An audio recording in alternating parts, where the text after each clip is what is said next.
Welcome to Assembly Calendar. I'm Mike Friesen, and with us for our program today, Assemblyman Bob Oaks. Bob Oaks represents the 130th Assembly District. That's an Assembly District that includes Cayuga, Wayne, and Oswego counties. And we want to thank you folks all throughout the region for joining us for our program today. Bob Oaks, nice to see you.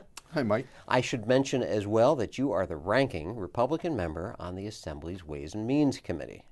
That means I don't even know how you're taking time out to be here today because you are so focused and busy on the budget talks that are going on here at the state capitol right now. Well, certainly two things. One, I think the number of people coming to the Capitol at this time of the year to talk with us, as well as the whole issue of being our conference's representative as we deal with a lot of the budget issues that are certainly front and center in Albany as we speak. There is never a busier time at the state capitol than the month of March, where we are right now, because of all those people that come here and want to be heard before those final budget decisions are made. They are stakeholders, I guess you might want to call them. Absolutely, and that includes certainly locally a lot of school district folks, both the teacher groups, superintendents, are going to be here today. Last week it was school boards,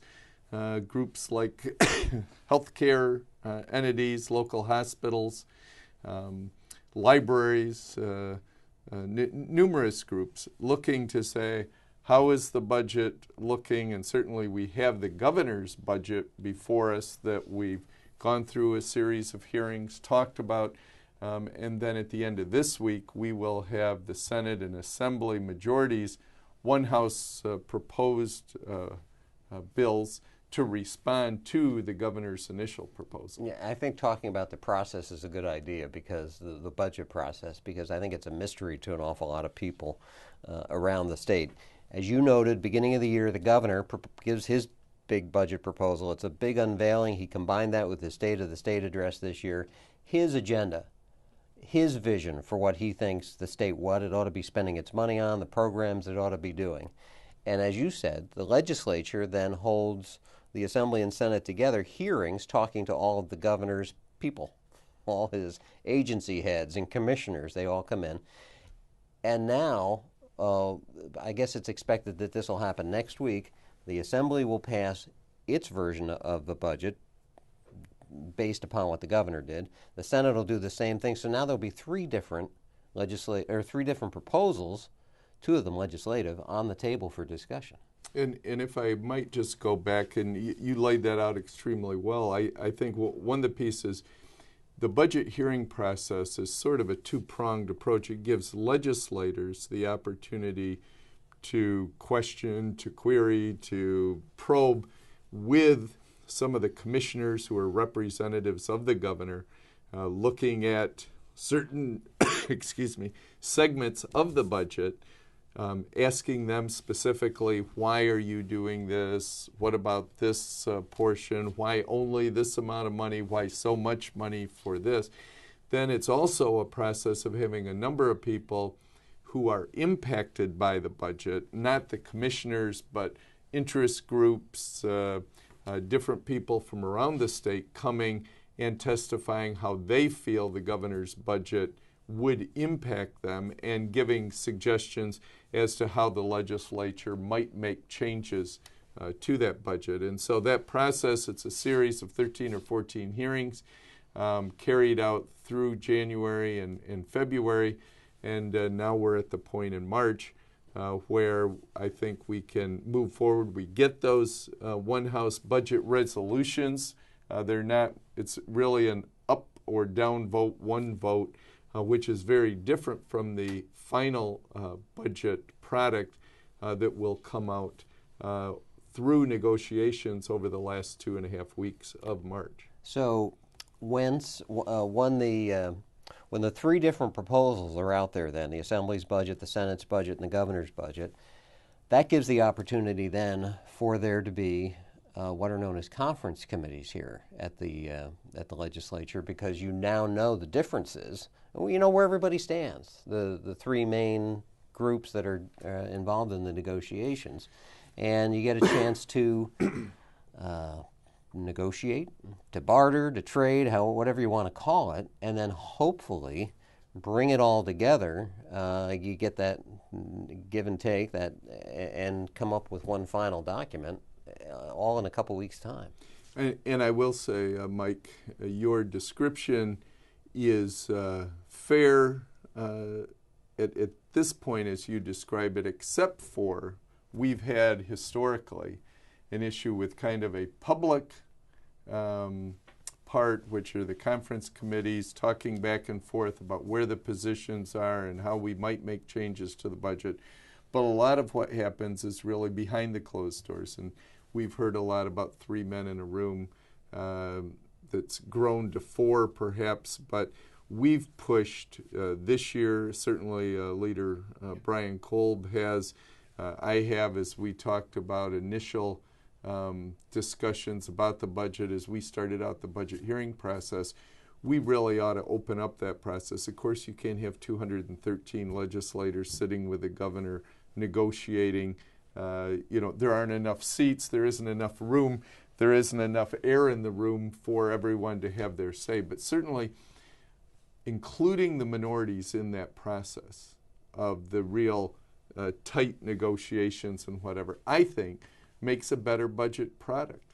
When you have different perspectives, when you have different people and you have to consider those, I think it has the opportunity to make the budget better than having a more narrow group sitting trying to negotiate out those final points. So we're going to see if the governor changes the culture of Albany. Of course, we've had some problems in Albany with deals done behind closed doors that have sent prior legislative leaders to being charged and convicted of doing things that might help benefit them individually or some of their people.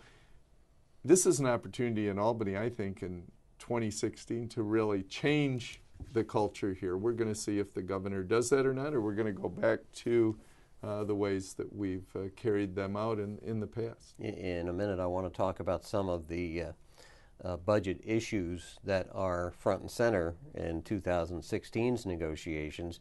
But one last piece of business, one last part of the process that we've kind of left out here is a consensus on how much money you have to spend. Because one of the things I always find interesting is that the governor puts out a budget and it's X amount of dollars because he thinks that's what the revenues are going to be. The Assembly and the Senate each comes up with their versions with different total figures attached to them because everybody seems to have a different idea as to how much money the state is going to take in from its sales tax collections, income tax collections, all the various ways the state raises money. And there's part of the process is you have to reach an agreement on that before you can reach an agreement on how you're going to spend all that money.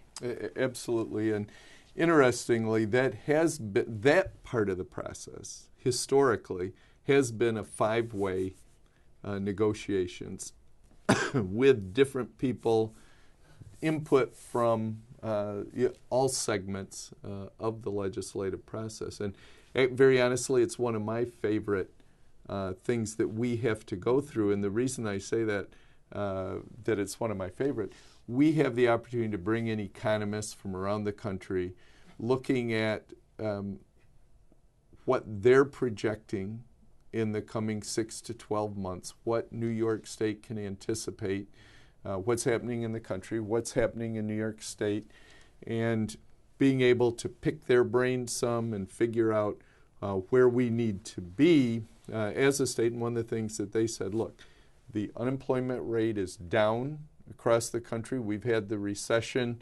We had pretty high unemployment rates in 2009.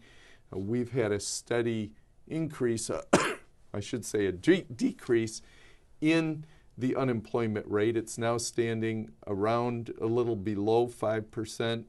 The economists are saying to us that's getting near full employment.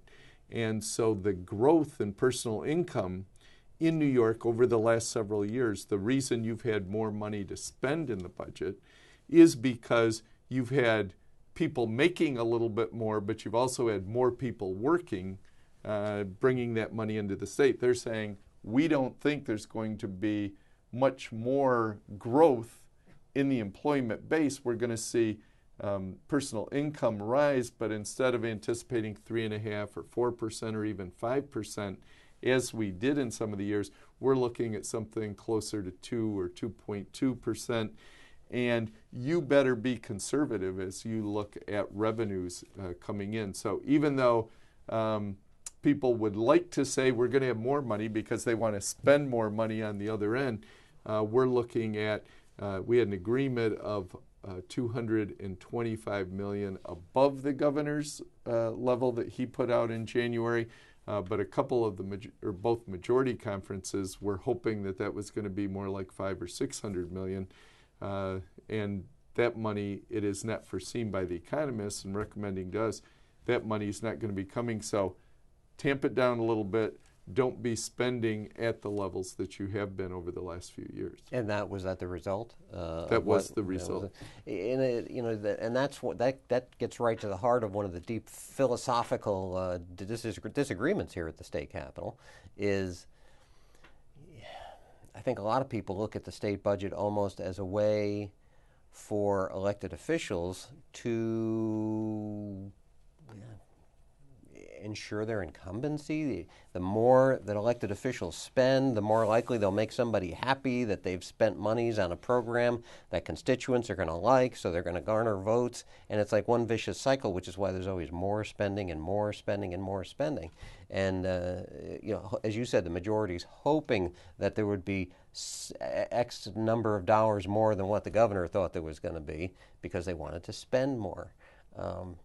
But really, living within means is just as an important thing in terms of driving the state's economy. Isn't that right? Absolutely. And one of the things that I don't always agree with the governor, one of the things I will give him credit for is certainly when he came into office, our state was in a real fiscal mess. We were spending way beyond our means, had huge budget gaps.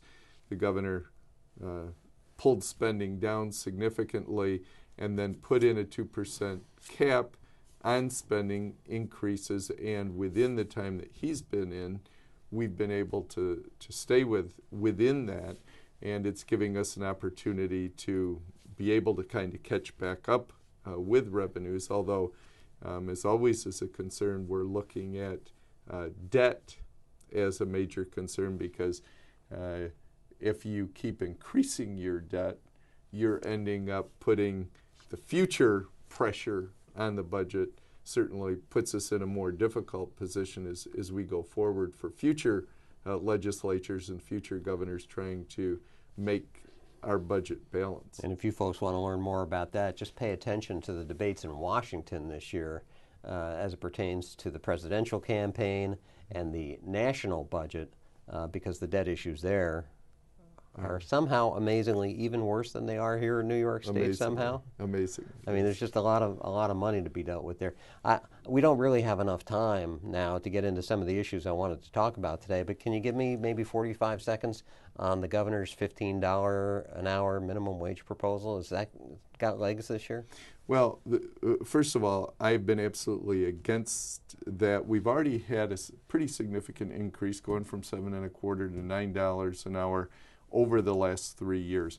To put something into motion now that puts us at $15 just a few years out, my biggest concern, certainly it's going to have impact in the healthcare area and in areas like teacher aides and things, so it affects school districts, it affects libraries, it affects the local YMCA. But I'm really most concerned it's going to affect businesses who are manufacturing products in our local areas, and those jobs may just go to another state. It could be really a very, very negative issue for certainly upstate. I'm absolutely against it. I knew I didn't have enough time. Bob Oaks, thank you. We'll see you folks for our next Assembly Calendar.